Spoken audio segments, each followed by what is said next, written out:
Yes. Come on, let's go. All right. The Don is here. Live and direct from our studio. INTERCONTINENTAL SPORTS TV on Monday. Beautiful day. Fantastic. Please smash the like on the video right now. Let's get it started. This is your main man, the Don of Sport Entertainment. I'm in the building, not alone. I tell you, I have the great people right here in the studio with me, all from Nigeria. I'm talking about Fayadebari, and in the guy in Nigeria right now. Also, Kunle for you guys also here with me in the studio. Go down. It's gonna be massive today. But first, if you're watching this for the first time, subscribe together and let's get to this straight. This is what we are going to discuss about today. The top 10 is going to be live. I'm talking about the top 10 African best player for this week. I'm talking about last week, you guys. Also, we want to look at the scorecard. EPL top 16. We're going to talk about Manchester United. We're going to talk about Arsenal. We're going to talk about Chelsea. We're going to talk about Tottenham Hotspur. We're also going to talk about Manchester United. Also, this team in trouble. I'm talking about Liverpool. We're going to talk about everybody. So sit back, relax. Let's go together. It is what it is.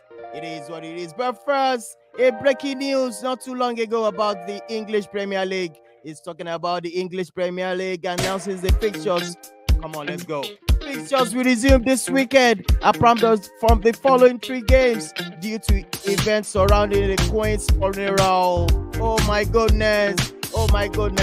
It's not going to happen with Chelsea versus Liverpool. Go and sit down. Manchester United believe it has been cancelled. Brighton and Crystal Palace, they said we should all go and sit down. You all know I'm a Manchester United fan to the core. We are not going to watch anything this weekend. But let's get into this straight again. I'm going to bring in first of all the main man from another mother, Kunle, what's going on, bro? Hey, good evening from this side, Don. How's it going? Yeah, it's all nice the to same, be bro. Nice to be on the show once again. It's a very, very chilly Monday here in Lagos. It's raining for much of the day, so it's a little chilly, but it's good weather. All right, bro. Thank you so much. Welcome, Kunle. All the way from that city I call Oshodi. Enter with your change, no double moment. It is what it is.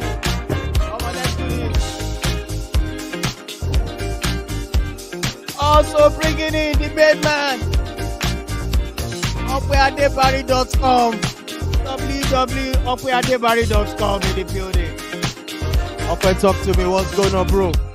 Hey, the Don. Good evening.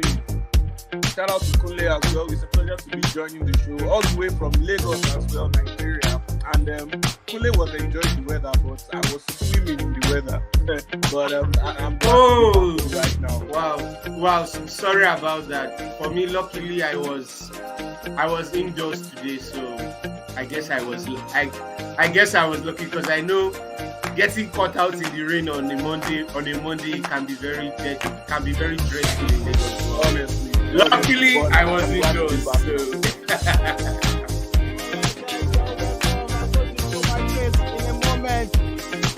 All right, 1 second, please. Let's do this,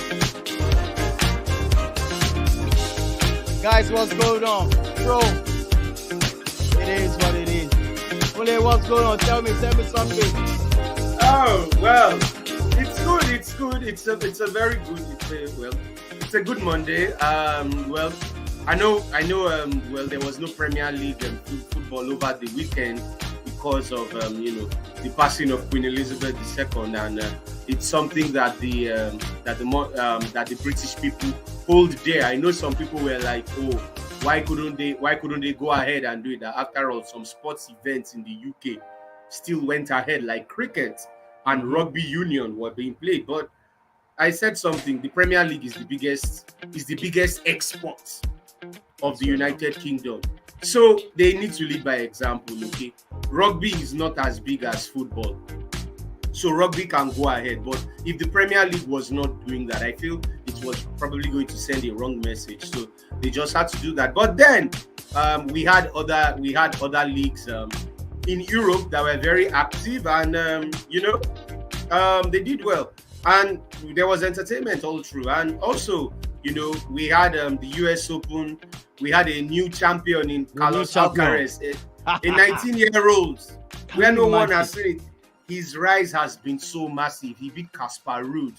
That was another player. That's another young player, although he is 4 years older than Alcaraz. But one thing that is particular about those two is that they went through Rafael Nadal's academy in Mallorca, Spain. That was where they had their tennis training from. So, we are having two Nadal proteges really taking the men's world by storm. And there's already talk that are we finally seeing the dominance of Djokovic, Nadal, Federer coming to an end? But it's worth noting that Novak Djokovic did not, he was not in the US Open because he was not vaccinated for COVID-19, so they didn't allow him to enter. But it's yet to be seen, but it was a very lovely one. And on the women's side, we almost had an African Grand Slam champion. Almost. On almost. Yeah, Iga Shuakolo. Iga Shuakolo. As in, if she had won, trust me, Africa would have been united, because there is no, there has never been an African that has won a Grand Slam before. I think this is the farthest an African has even gone in a Grand Slam.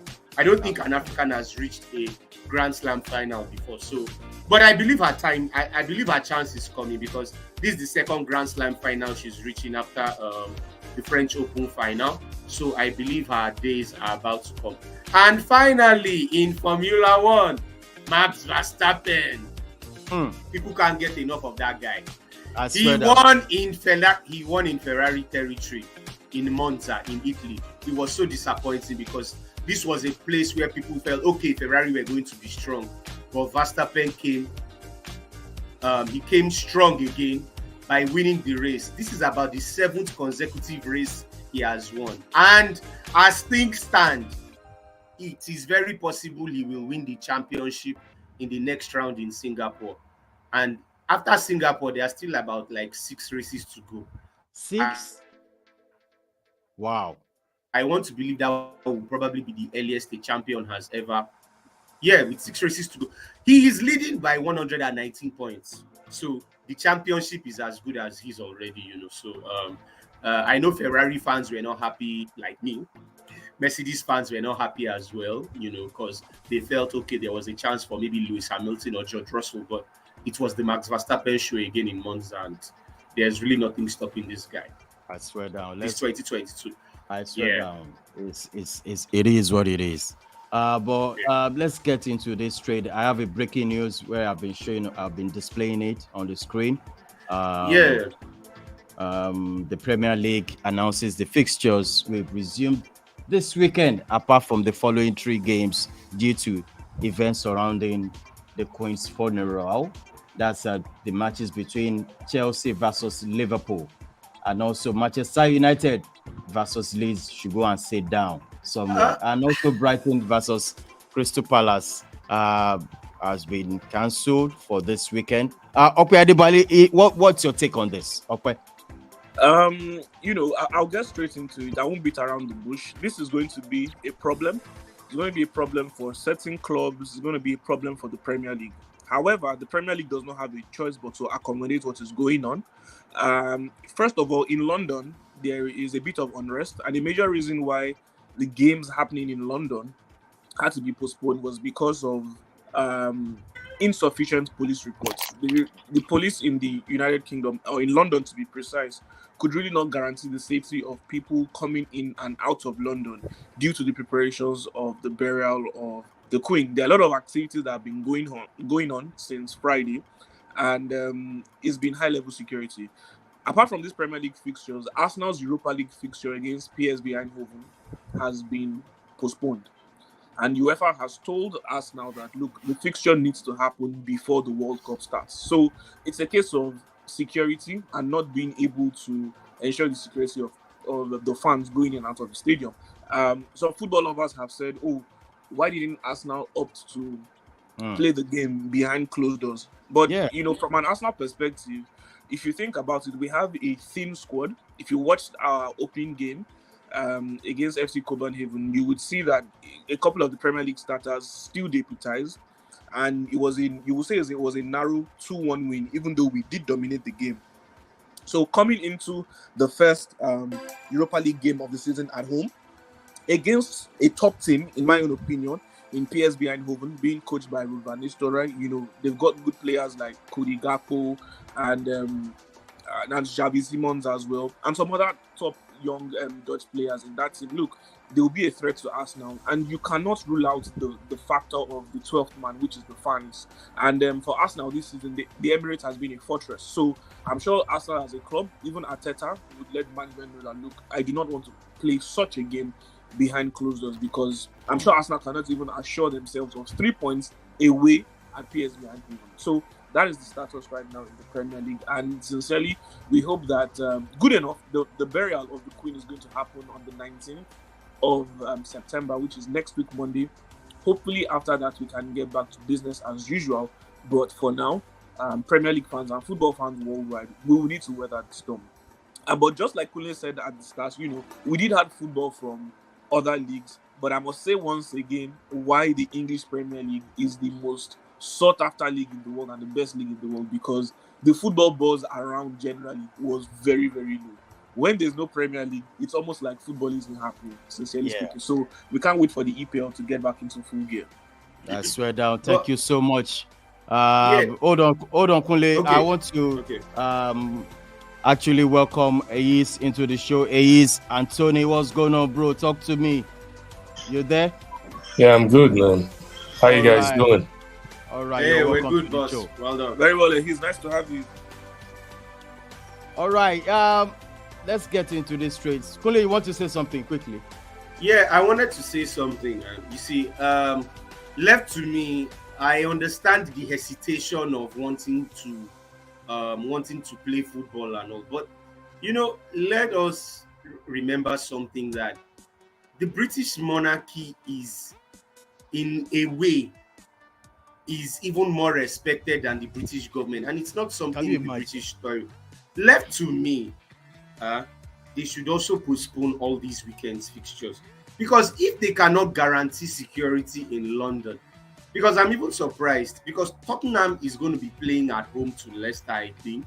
So I'm even surprised that London. Then even I'm now surprised. Manchester. Which other game? Okay, there was this game, Leeds United. Versus Manchester United. Okay, Leeds United versus Manchester United. Why is the game being postponed, for instance? Because it is not centered in London. I can understand Chelsea, Liverpool. Why is Brighton? Brighton is on the south coast as well. Why are those games being postponed? I mean, I would expect that anything playing in London, yes, because that is where the funeral will take place. But to me, I just feel they should let it go. Yes, there will be fixture congestion and all, but I've said something that, look, at the height of the pandemic, there was a fixture congestion that we thought was going to kill these players. They survived it. Look, during Boxing Day, the Premier League plays as much as 3 games in the space of 4 days, 5 days. They will survive. If it means they have to rotate or something. But whatever is going to ensure that nothing is going to be in jeopardy, let them take time to respect the Queen and all of that. Then when we know everything is over after Monday, we can all return to football. Because even this weekend, it's going to be like divided attention. And left to me, I feel we might not even see the best of football, because you never can tell. What if these players, their minds are on the Queen and all, because they really respect the Queen. I mean, if you watch the news, you can see it. When you watch news outlets in Britain, you see that nobody's putting on a happy face and all of that. So I feel maybe even they won't put in their 100% this weekend because of the Queen's. Yeah, that's what I feel. So I mean, why not let it pass and we'll go back to it. They will find a way to insert the fixtures and the season will end as it should. I'm very confident of that. All right, guys. We're going to move to the next thing we want to discuss. It's all about the scorecard so far. The season just started, and a lot of things has to be discussed so far since there's a break in between. So I want us to look at the 6 top team in EPL, how they have done so far. I'm talking about their first 11, the team shape, the result, the fixtures, and the chances of making top 4 out of this 6 team. I'm going to start with you, Ehis. We're going to look at Arsenal first. As an Arsenal fan, Ehis, how you rate Arsenal so far this season? Starting with you, Ehis. Yeah, what's up, man? It's good to be on the show today, man. Yeah. First off, respect needs to be given to the Queen. She has served the throne, or she has been on the throne for a very long time, and a demise would have to make them change a lot of things, especially the anthem. It's not going to be God Save the Queen anymore. It's going to be God Save the Queen, God Save the King. And yes, I know football has been put to a halt, and everybody is affected one way or the other, most especially with the EPL lovers. This weekend was just so boring. Very, just very had to stay you watching very, the Spanish league and the Italian league, of which I had fun watching them as well. And we didn't have any VAR mishap or VAR mess up. Everything, no controversial officiating. I'm glad they said that. Yeah, so, but that on the side, all due respect to the Queen, may her soul rest in perfect peace, and we hope football comes back whenever they decide football should come back. We'll wait. But looking at the after 6 games scorecard for Arsenal, the table, like they say, is what tells you a team that is informed. Arsenal sitting. I'm not getting angry. I'm not getting angry. You can talk. Arsenal sitting comfortably on the top of the EPL with 15 points. But why are you arranging? Why are you arranging? Winning sorry. After 6 games, no problem. After 6 games, winning 5 and losing 1 to Manchester United. Manchester United, yes, which can be buttressed because I know you're Manchester United fan. Stopping the winning streak. But this season thus far has been, would I say eventful for an Arsenal fan? After going through those series of games, the first 5 games against the first being, I can't remember again, the first being Crystal Palace. Crystal Palace away. Second being Leicester City. Leicester City, going to Bournemouth and defeating Fulham. These are games, and also Aston Villa. These are games that could have last season thrown spanner into the wheels of Arsenal's progression, and they were able to go to these games and pick the 3 points, which is critical for any team in the EPL. Like the argument we had in the WhatsApp group where Irate mentioned Arsenal facing Manchester United is a big test. And I had to put my own thesis forward to say that every game is a big test. Be it you're playing a middle table team, a bottom table team, or the guys at the top. Every game is a test because 3 points is at stake. And when you don't pick the 3 points, it dampens your progress, however you want to say it. But Arsenal being able to pick 3 points against this, we could say lower level or lower rank team in the EPL. Fulham gave Liverpool the run for their money. Crystal Palace gave Manchester City the run for their money. And who else? Bournemouth defeated Aston Villa on the first day of the season. And Arsenal being able to pick 3 points against these teams. Like in football, you can only beat what is in front of you. And they were able to do that. Against Manchester United, naivety came into play because it was the game they commanded. It was a game they dominated.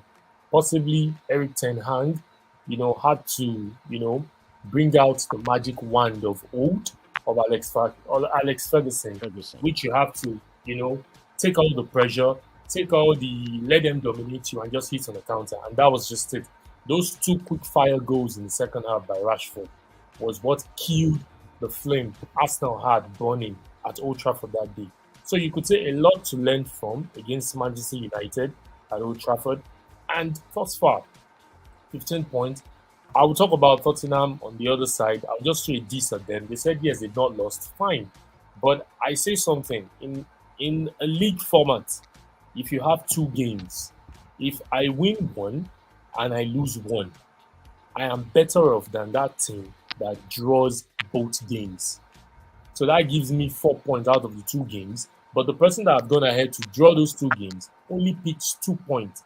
So I would take the L against Manchester United and surge on 5 points, 15 points, sitting comfortably at the top with the next run of fixtures. If they can learn from what happened at Old Trafford, I think the sky is the limit for them. So thus far, the scorecard for Arsenal has been excellent. Maybe 75% thereabouts. I'll give it to them. But they've been good. They've been good. Fantastic. That's that. It used to say 75%. That's a good one for Arsenal. I mean, they are still top of the league. No doubt about it. No doubt about it. Okay, I want you to talk about this team as well, which I'm going to change it to. That is Chelsea. I know you're a fan of your club. I'm talking about now, but from your own point of view, how can you rate Chelsea so far in this season so far? What can you talk about Chelsea? Okay. So for now, it's not actually so bad. But according to Chelsea standards, it's not up to standard.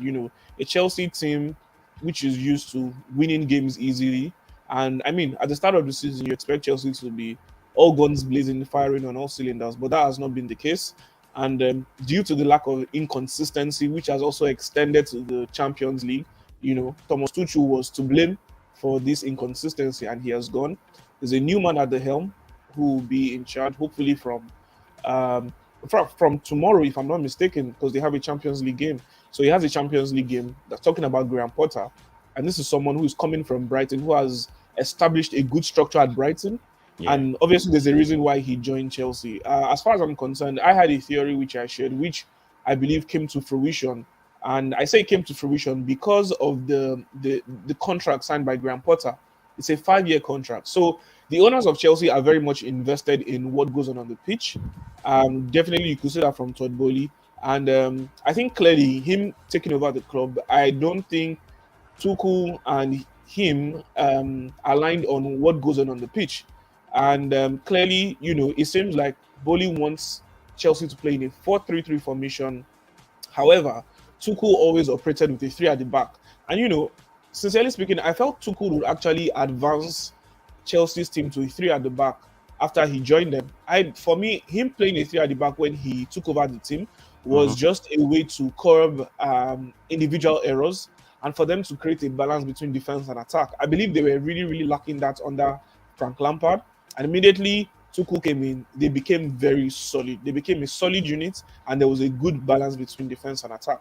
And Tuchel has not had it easy, if we're being honest. After his first full season, the following season he got a striker. I'm not sure if Lukaku was his first choice striker. However, Romelu Lukaku was brought into Chelsea, £90 million, and Lukaku did not really hit the ground running.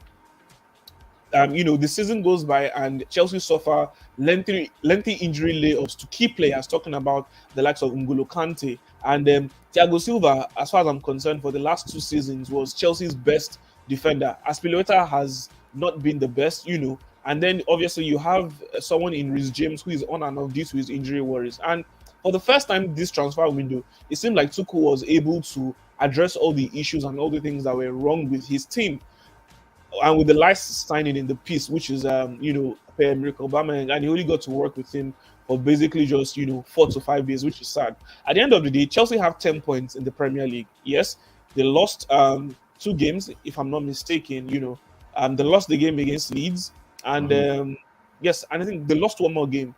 But then again, generally, they had a good debut against Spurs, and they've not been bad, to be honest. However, they do lack issues in front of goal, and I hope Graham Potter is able to address that. They might be able to do better going forward. So I think it's been average for Chelsea. Really, I would say maybe a solid 55% for Chelsea. How much do you say? 55. Oh, They've been just above average, just above average. all So right, 55%. Okay. Kunle, next, we are going to talk about Manchester United. The scorecard so far. Please go for it, Kunle. Okay, so we are doing it in percentage, right? Mm-hmm. I would say Manchester United. I 99. would give them. I would give them. I would give them a scorecard of 55%. What? And 55%? We Well, won. that's been realistic. I like yeah, that. and I think that's Sorry, me you? being fair. Yes, and I think that is me being fair because if I really wanted to give them my own scorecard, I think I would have given them something between maybe 35-45%. And yes, and this is go for me, it. yeah, and this is me trying to be honest. I know I don't clip. I No. don't clip this Yeah. version. They will come for you. No, I know. See, I know Man U fans. I belong to forums where I know the kind of people. But here's the thing: well, Manchester United fans, they don't like the truth, and I think this is something the Glazers will keep using against them.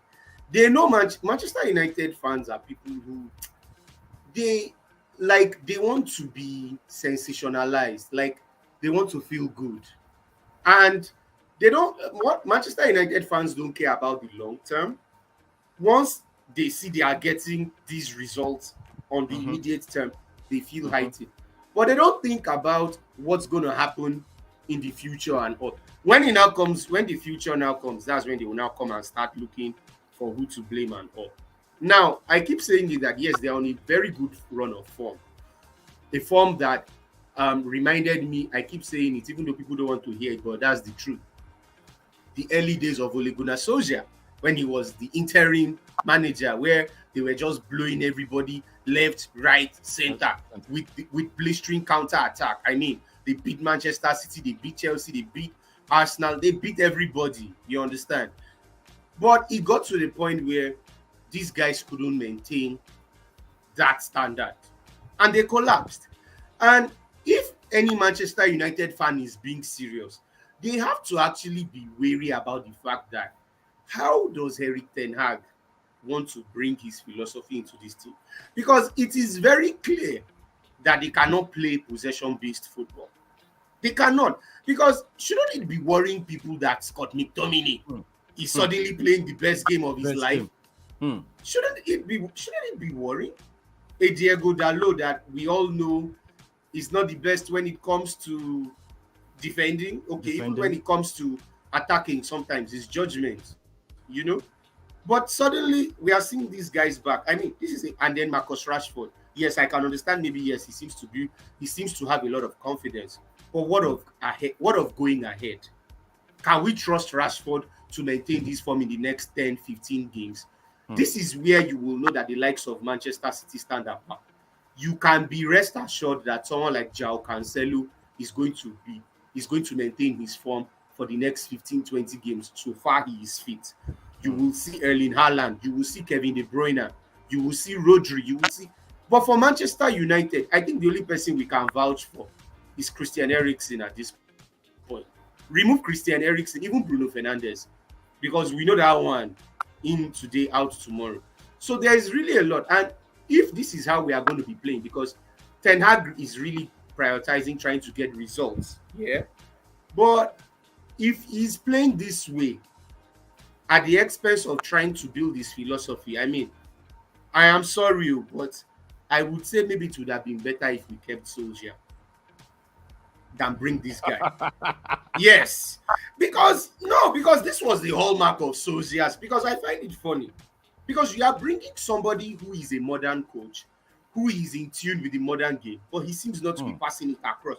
I'm not blaming him. Yes, he tried to do it against Brentford and Brighton. It didn't work. But this is now 4 games, 5 games, and we're going back to those same old pragmatic. This same old, yeah. method.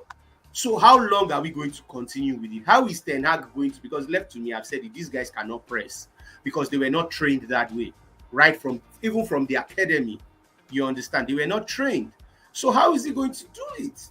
Where you know that these guys cannot chase the ball, they can't, after a few minutes, they can press for maybe like 5-10 minutes before you know it. And they've retreated, and that's how the opposition, comes back at them. Because if you look at these games where Manchester United won, they were not the dominant team. The opposition was the dominant team in terms of possession, in terms of maybe shots on target and things like that. Maybe even expected goals in some cases. So it goes to tell you that Manchester United is just probably riding on some luck, and that luck might run out. When the luck runs out, what is going to happen? So that's why I will give them 55% just to be nice. 50. Oh my goodness. Yes. To Spurs, is how can you rate Spurs at the moment? Is over to you. Well, I serve you right? Honestly, it's like you just said you said his dinner right now. Because I don't know why you had to, give me these guys. But why doesn't? But why doesn't? But I'm sorry to understand. Why doesn't he's like Spurs? Because I'm sorry, but or maybe it's because he knows Spurs have actually been good, like down the years, like that. Let's hear him. Let's hear him. Maybe he doesn't want to acknowledge it, because I always find out why don't an Arsenal fan want to acknowledge that Spurs are actually good when they are good, Same as how this slot, we don't want to accept that Arsenal is better. It goes topsy-turvy, and you hear them say they finished above us in the past 4 seasons, and that seems to be the only trophy they have. But back to the show. Yeah, back to the show. Which is giving a proper scorecard. Yes, based on my analysis, I'm not going to wear my Arsenal hat in analyzing Spurs in the past 6 games they've played. I will be professional in doing this. So my analysis goes thus. Spurs, they've been fantastic at the beginning of the season, winning Southampton 4-1 and drawing against Tottenham 2-2 away, beating Wolves, defeating Nottingham Forest, drawing against West Ham, and also defeating Fulham 2-1. So this goes back to the analogy I made earlier when I was analyzing Arsenal, that I could Team A, Team B. Team A, if they have 2 games left, they win 1 and they lose 1. Yeah. That's 3 points. Team B, if he draws both, in a league format, that is 2 points. So the Team A, having to take the L, becomes the better team above the Team B that drew 2 games. So I've seen Antonio Conte's style this season. He's a kind of like a pragmatic style, which he doesn't care if he loses possession to the opponent. Yeah. All he wants is he doesn't want to lose. He either picks a draw or tries, plays conservatively. But the teams they played thus far, like I analyzed earlier, Chelsea would have won that game if not for the horrendous officiating, which was part of the VAR shenanigans that happened the first 2-3 weeks of beginning of the EPL this season. Chelsea could have won that game easy, 3-1. The only game that they won significantly was Southampton at home, first day of the league, 4-1. If you look at Tottenham Wolves dominated that game, but Wolves didn't just, take chances that they were supposed to take. Typical example, Nottingham Forest, the following game against Nottingham Forest at the City in their stadium there. Nottingham Forest dominated Tottenham hands down, but they couldn't nick the chances. West Ham, Tottenham, same thing happened at the London Stadium. The only game I knew they dominated, which was kind of like partly they dominated, the other team also dominated, was Tottenham against Fulham, the last game, which they went 2-0 up, and Fulham attempted coming back, but they took 3 points, sitting comfortably 1 point behind Arsenal, if I'm not mistaken, in the table right now. And they've played 6, not lost any. They've won 4, and they've drawn 2. Yeah. Which is pretty, very, very good for any manager. And like I said, they started like a house on fire. But the only thought I have about this is will this formation or will these tactics see Spurs go through the entire 38 games without dropping points or without losing woefully? Because, like, I would not use that analogy that they've not met the big test. Every game is a test, and they've passed the 6th test that they played thus far. But there are games where, like Kunle said, Manchester United is riding on a particular luck. I would also say Tottenham as well. They are riding on a particular luck because a time will come when you will meet a team right from the first minute. Every chances they see, they score. And that is my problem about Spurs. What if you meet a technical team, a clinical team that every chances they see, they pounce on it or they make good use of it? Spurs will be like 4-0 down in a game. So will it be that easy for them to now come back from being 4-0 down or 2-0 down or 3-0 down? We've not seen that Spurs yet. Most of the games they played this season, they've gone ahead to take the lead, and possibly the opponent will try to want to come back. We've not seen Spurs being tested, being down with 2 goals or a goal, then coming back and rallying around to win the game. So, like I said, pretty much scorecard I'll give them at the moment is 65, 68-ish, thereabouts. But they don't mark this. They don't make it. They are not going to make it into the 70% mark because we've still not seen a particular style of football from Conte that would say, "Oh, I will beat my chest and say Tottenham will be the contenders come May 2023." Right now, it still looks kind of like blurry, but I hope they continue in this form. But thus far, they've been fantastic. Coming from an Arsenal fan, they have been fantastic. I would give them 68%. Wow. Based on what they've done thus far. Yeah. Wow, fantastic. Now let's go straight. You want to I have something again. Yeah. I just want, can I say something on what he said? Yeah, quick. About you said style of play. You should understand. I think we should all know that Conte is a conservative guy and he's kind of pragmatic. He likes to play off the counter and all. In those big games, what he will do is he will try to be defensively solid. So what he will do is he will frustrate that bigger team by blocking. And we saw it last season against Liverpool. You saw where Klopp was saying that Tottenham Hotspur, that is because they defend like that, that is why they are in 5th place. You will know that draw really pained Conte. It pained Klopp because sorry for barging in you there. Sorry for barging in you there. Sorry. Did you see Tottenham's game against Chelsea at the London Bridge? Yeah, I did. Yeah. You saw that game. So the point all round. See, like I said, Chelsea decided not to take those chances they created. They felt them being one goal up. They were relaxed. Tottenham came back 1-1. That is the point. What I'm saying.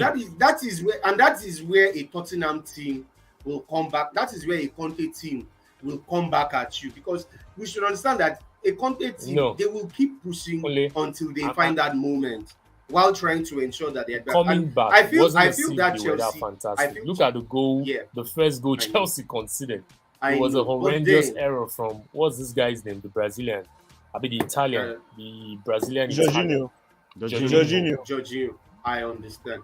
Yeah, but maybe some of those mistakes are actually down to how they make those mistakes down to how Tottenham set up in trying to, want to push on the counter and all of that. And it has worked perfectly for Conte for much of his so the question career. That's what I'm saying. The question is, will they see him through the entire 38 games? It's possible.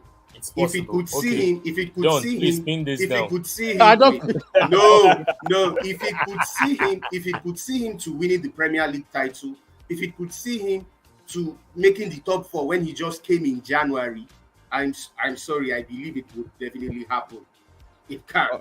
All right, because of the time, let's move on to Man City. Okwe Adebari, please. What's your scorecard on Man City?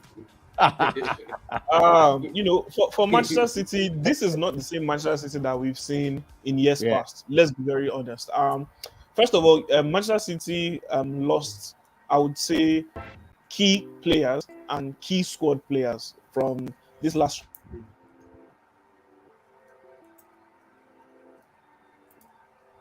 transfer window.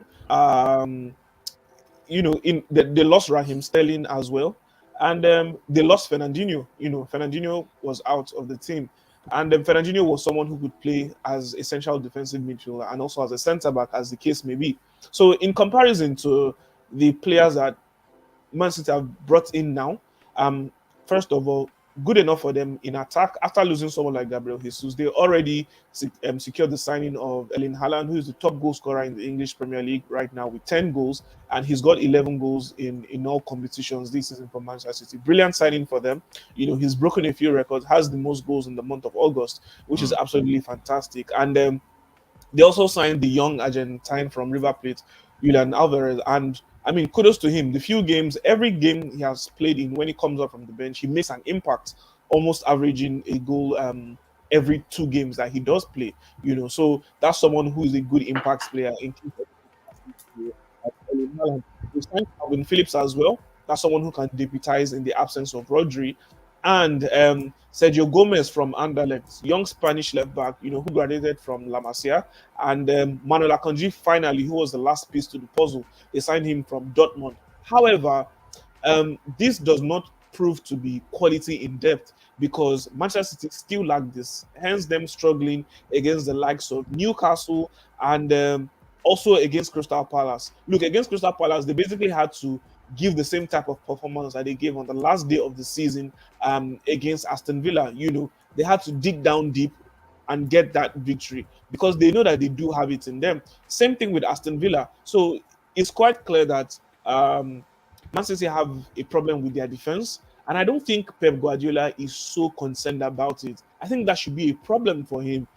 I'll be surprised if Manchester City fans are not calling him out on it because this defensive issue has been a major reason why I feel they've not been able to win the Champions League. He's not so concerned about the midfield. He's not so concerned about the defense. He's more concerned about the midfield and the attack and scoring goals. But I believe that you need to also be defensively solid in order to win certain games because the more goals you concede, the more likely you are to drop points and to eventually lose a game. However, they've been able to do well in terms of where they are on the table. They are just behind Arsenal, with 14 points. And so far, so good for them. It seems it's an average opening to the season for Manchester City, for being honest. I think it's safe to give them 65%. 65%. That's good. 65%. Only Arsenal scoring so high so far. And no wala. Let's go on. It's only Arsenal that is scoring. Are you scoring? Are you saying me giving Tottenham 68 beats Man City this season already? In terms of, yes, because the truth is that the expectations from both clubs are totally different. Coming into the season, I'm sure all of us on this platform would have been saying the title contenders, as usual, should be Liverpool and Manchester City. So, I'm rating Manchester City as the title contenders I expect them to be with these first 6 games that they played. And looking at the first 6 games that they played, it's not so convincing at the end of the day. Aston Villa took a point from them. Crystal Palace took them to the edge. Newcastle took a point from them. So that says a lot, if you ask me. That says a whole lot. So I think Pep Guardiola, for the first time in his career, he probably needs to be worried about his defense. Absolutely. Let's move on to the last one. That's the Liverpool scorecard. Kunle, you're going to talk about Liverpool so far in this league. There's something wrong. There's fire on the mountain in Liverpool right now.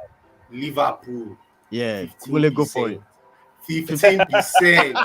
First and foremost, because they have cost me valuable fantasy league points. I don't. Yeah, you can say. Tell me I am emotional. Tell me I am emotional. I'm not sure he's used any of the player. I want to be emotional. I'm not sure. No, I have Salah. You have Salah. He's the biggest disappointment. Every FPL manager will tell you that Salah is the biggest disappointment because he's the most expensive player, but he hasn't delivered up to what many have expected of him. So, and you talk about Trent Alexander-Arnold as well. He hasn't lived up to the expectations. You look at the other players. So I think it goes to show a lot that there is really a crack in the Liverpool team. And I was saying it yesterday that Many people are attributing it to injuries here because Alcantara is injured. There's no player. There's no Alcantara, so no creativity. There's no Jota, though he's back now. They were mentioning all the names, but then I said I always look to Real Madrid. Real Madrid during the season when Chelsea won the Champions League, Real Madrid had injury problems. They had players that were out with COVID. Even Zidane at some point was out of the dugout because he had COVID. But yeah, this Real Madrid team reached the Champions League semi-finals. This Real Madrid team reached the final day of La Liga, tied on points with Atletico Madrid. If Atletico Madrid did not win, Real Madrid would have taken the title. So it goes to tell you that I think the problem is there's a way Liverpool is structured here. So once one fragment of that team is out, everything collapses, and that's what we are seeing. But if that is the case, Jurgen Klopp needs to reinvent the team. Yeah. Just look at when Van Dijk got injured. Okay, I know there were some other players that got injured as well, but everything just crumbled. It shouldn't be. I don't believe in that. Try to reinvent this team in such a way that, okay, if because of Alcantara's creativity is absent, let's see how we can manage things. But you find out that once Klopp's key players are out injured, he seems not to have an idea of what to do. And I think that is bad. And if Alcantara is going to be out for a while, then it means maybe there's going to be more problem for Liverpool because it seems Klopp cannot get his way around it. So 15% for Liverpool with the way they've started, because definitely there were more expectations based on, especially after they won the Community Shield. We saw how they beat Man City now. So we felt this was going to be Liverpool's season, but even Liverpool fans that we know backstage, they don't have mouth. They don't have mouth again. And we saw how a certain player in Darwin Núñez celebrated as if he won the EPL. You understand. So 15% is my score for them, and I am not unapologetic about it. Oh my goodness! I say it with my full. Irate to come for you very soon. Yeah, I'm ready. I'm ready for Irate. All right, guys. Because of our time, we're just going to show you this. I think I have a caller. I'm trying to figure out who the person is. Hold on a second. Hello? Can you hear? I can't hear her. Hello? Oh. Hello? Yeah. What's on the line, please? This is Intercontinental Sport TV. Yeah. You're live. Can you talk to me? Okay. So I'm tempted to talk about other clubs, but I'll actually talk about Liverpool. Okay. Kunle was even fair giving them 15%. I think I'll give them 5%. How many percent? Wow. 5 or 10. 5. Because I'm more disappointed because I don't even get. I don't understand what is happening. I think this is a Liverpool fan. Producing. But I think the problem is, like Kunle said, most people were attributing it to injuries and then, but even at that, you can still make do with players you have. I don't know if it's something about club being sentimental at some point. Sometimes you see the lineup and you're like, I don't understand what's it with this lineup. And most Liverpool fans are actually talking about James Milner. Yeah, the man is old. Someone was saying he should have retired like 20 years ago. He's starting some matches, being subbed on for Arnold. We have young boys. He doesn't have the pace anymore. He may have the experience, But just like what Eric Ten Hag is currently doing at Manchester United, as a coach, you need to be able to, even if you are my best or whatever, some matches you need to sit on the bench and allow some players to do that. So I think club need to step up to that level where it be like, even if Salah is not performing and this game we can do without you. He needs to make such decisions, So the way I'm seeing Liverpool, in fact, this league, they should just forget it. I know it's quite early, but I'm giving it already. And for my FPL too, in fact, Salah, I don't even know what's wrong with them. I'm discarding all my Liverpool players, and so I think that's what I have to say. So they need to step up their game because so many fans, so many people are actually disappointed with them this season. So they need to do better. All right. Thank you so much for calling, sis. Thank you so much, all the way from Nigeria. All right, thank you so much. Because of our time, guys, we are not going to accept any call for now. So we go straight into the player of the week. And I want you guys to talk about this guy. No doubt about it. He has been so sensational over the weekend. And his name is Lewandowski. I'm going to start with you, Okwe. What do you want to say about this guy? He can't stop scoring. Go for it, bro. Yeah, so first of all, let me tender a public apology to Robert Lewandowski. Let me put your face. Before the season started, I did say on this platform that I had worries about Lewandowski. I had worries about Barcelona because it seemed like, throughout preseason, Xavi had not found that good balance in the team, although it seemed like it. But to be more accurate, Lewandowski was shooting blanks throughout preseason until the last preseason game. And since then, he's been hitting the ground running. He scored a fantastic hat-trick in the Champions League. And he scored coming up from the bench, this past weekend against Sevilla, if I'm not mistaken. Rather against, was it Levante, pardon me, in their game, their weekend game in the La Liga. So he's been very good, and he seemed to have struck good relationships with the likes of Ousmane Dembele, Rafinha, and even Ansu Fati, as he, served him an assist on the plate, for getting his first goal of the season. Same thing with Pedri as well. So big shout out to Lewandowski at the age of 33, still going strong, and he's giving us that narrative that we want to see this season in La Liga, which is Lewandowski versus Benzema. Yeah. Ace, can you go for it? Lewandowski, the player of the week. Do we see Ace? Are you still there? I think I lost Ace there. Kunle, can you go for it? Lewandowski, what do you have to say about Lewandowski?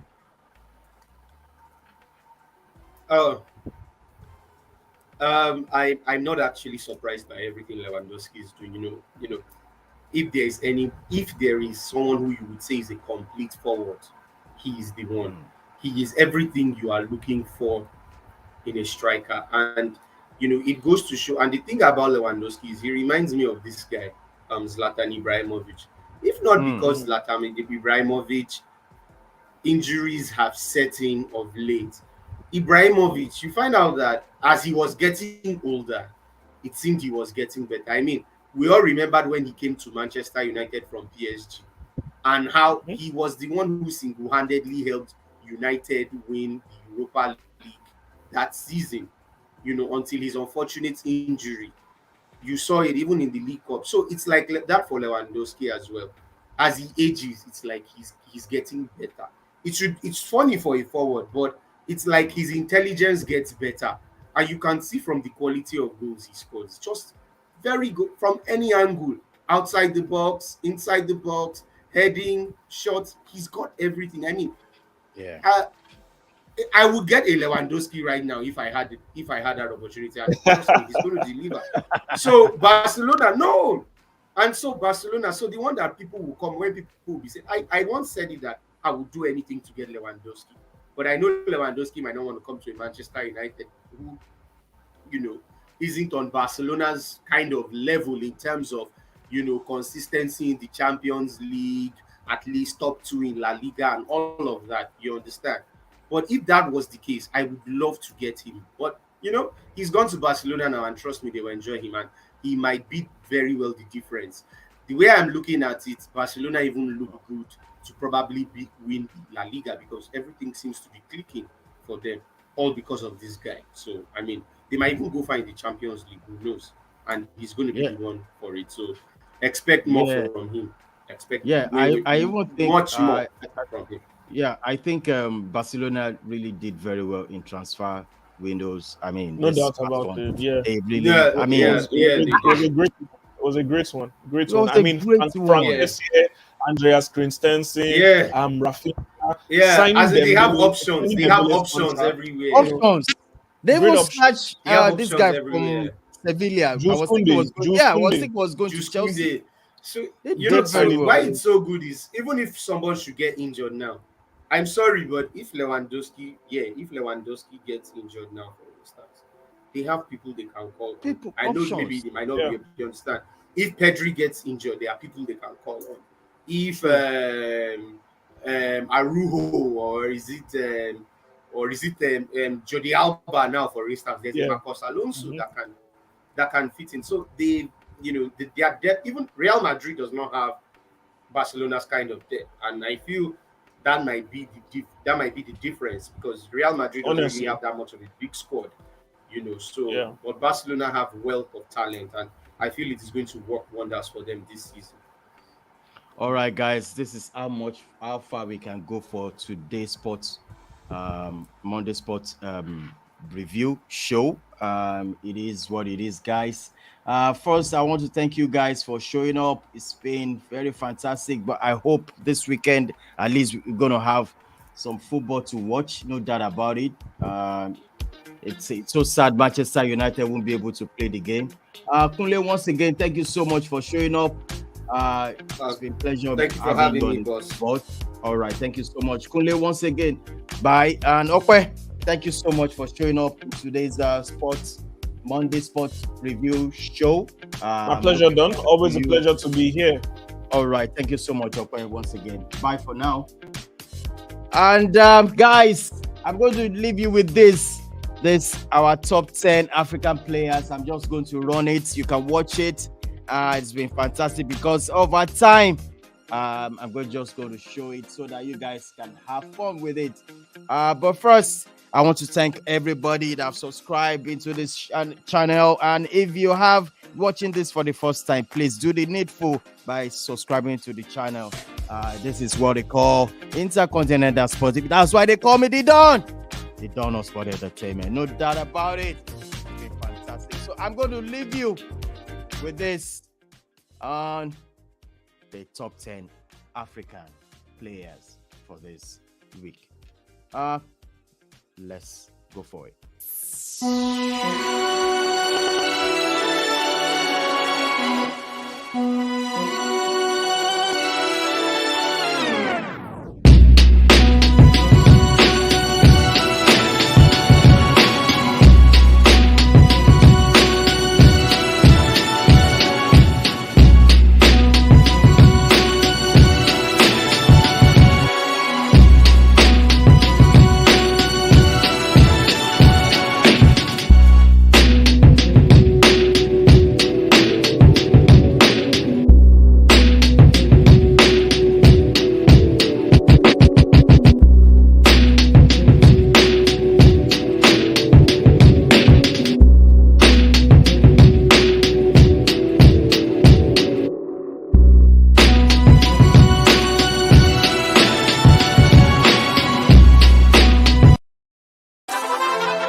All right, thank you so much, everybody.